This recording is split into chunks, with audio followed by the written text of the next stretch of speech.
Hello and welcome to Outside Views, the channel dedicated to unpacking the ongoing saga of Brexit and its impact on Britain's politics, economy and society. And today we're diving deep into a topic that underscores one of the greatest ironies of post-Brexit Britain. Despite promises of deregulation, economic freedom and a return to free market principles, the UK now finds itself implementing policies that bear a striking resemblance to state planning. The most recent example of this is the Zero Emissions Vehicle, or ZEV, the mandate for it, and a government initiative that forces car manufacturers to meet strict electric vehicle sales quotas. This policy, ambitious in its goals but fraught with challenges, raises questions about Britain's ability to navigate a rapidly changing world post-Brexit.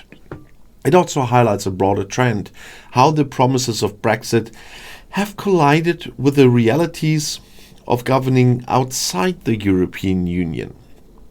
Well, let's start by going back to the promises that defined the Brexit campaign in 2016. Brexit was sold as an opportunity to take back control, and this wasn't just about borders or immigration, it was about reclaiming sovereignty over laws, regulations and economic policy. The Brexiteers envisioned a Britain free from what they described as the stifling bureaucracy of Brussels. They promised a more dynamic, innovative economy where businesses could thrive without the constraints of EU rules. In short, Brexit was supposed to liberate Britain and unleash its economic potential. Fast forward to 2024 and the reality looks very different. Instead of the free market utopia that was promised, Britain is grappling with policies that are increasingly interventionist. The ZEV mandate is just one example of how the government is stepping in to try to steer the economy in the direction it wants. But this approach comes with its own set of complications. The ZEV mandate requires car manufacturers to sell a minimum percentage of electric vehicles each year. In 2024, that target is 22%. Manufacturers that fail to meet this quota face fines of £15,000 per car, a significant penalty that could cost companies millions. The mandate is part of the government's broader plan to phase out the sale of new internal combustion engine vehicles by 2030. This is an ambitious goal, but it's one that has been plagued by inconsistencies and, to be honest, a lack of long-term planning. The government's intentions are clear. It wants to push the UK toward a greener economy and meet its climate targets. But good intentions are not enough to ensure success here.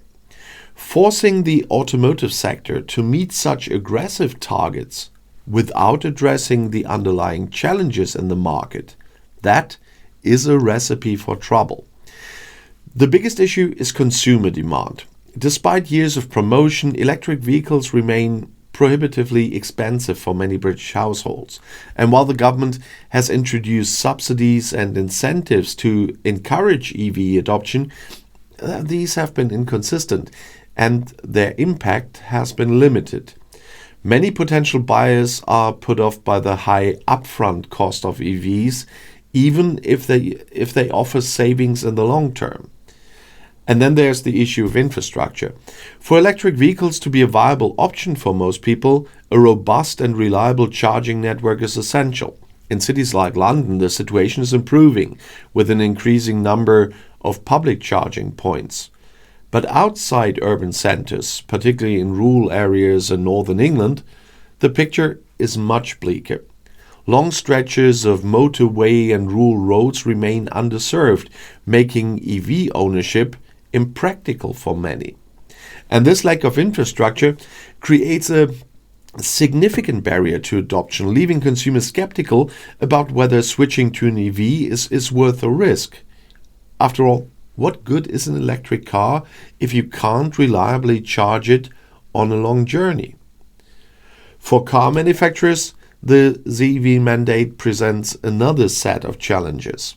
companies like Nissan and Stellantis have already warned that meeting the 22% target this year will be extremely difficult. They face the prospect of massive fines, which will inevitably force them to raise prices, further disencouraging consumers from buying EVs. It's a vicious cycle. Higher prices suppress demand, which makes it then even harder for manufacturers to hit their quotas. Ironic, isn't it? Compounding these problems is the government's track record of policy inconsistency. And I don't mean just this government you see now. Over the past few years, we've seen a series of U-turns on key issues, from EV subsidies to the timeline for phasing out combustion engines. Initially, the ban on new petrol and diesel vehicles was set for 2030. Then it was pushed back to 2035, only to be brought forward again under the current Labour government. And this kind of zigzagging undermines confidence and makes it, nearly impossible for businesses to plan effectively.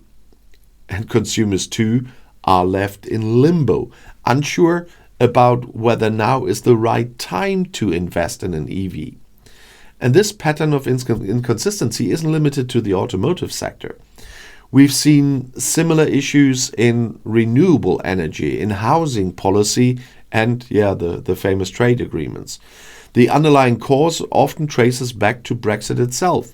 When Britain left the EU, it not only lost access to the single market, but also the stability and collaborative framework that the EU provided. The EU, for all its flaws, offered a platform for coordinating on major issues like climate policy and infrastructure investment. By going it alone, Britain has had to reinvent the wheel on many fronts, and the results have been less than stellar. The ZV mandate, while well-intentioned, exposes the weaknesses of this approach.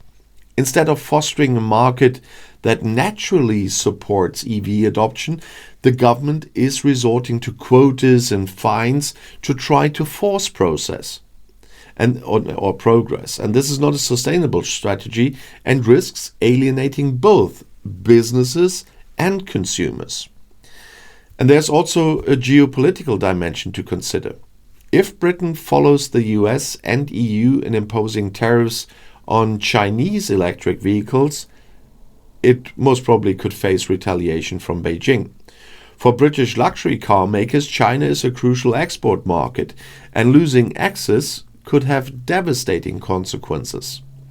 At the same time, Britain is falling behind in the global race to lead the green economy. While China invests heavily in battery technology and EV manufacturing, and the US rolls out sweeping climate initiatives, so far, the UK appears to be struggling to keep up. The ZV mandate is symptomatic of a larger issue: the gap between Britain's ambitions and its ability to achieve them. Brexit was supposed to empower the UK to chart its own course, but instead it has created new challenges that the government seems, ill-equipped to handle. Rather than addressing the root causes of these challenges, the governments and the current government is relying on quick fixes that often do more harm than good. So where does this leave us? The ZEV mandate highlights the urgent need for more coherent and a strategic industrial policy. And this means investing in affordable EVs, expanding charging infrastructure, and providing consistent, long-term policies that businesses and consumers can rely on. It also means acknowledging the limitations of going it alone in a world that, it is that way, increasingly depends on collaboration.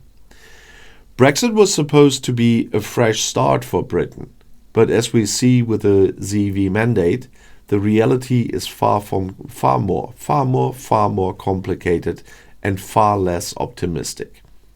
So thank you for watching Outside Views again, and if you found this analysis insightful, please like, subscribe and share your thoughts in the comments. What do you think about Britain's approach to the green economy? Is the ZEV mandate a step in the right direction, or Does it reflect deeper problems that need to be addressed? Until next time, stay informed, stay critical, and stay engaged. And the next video is right here in the end screen.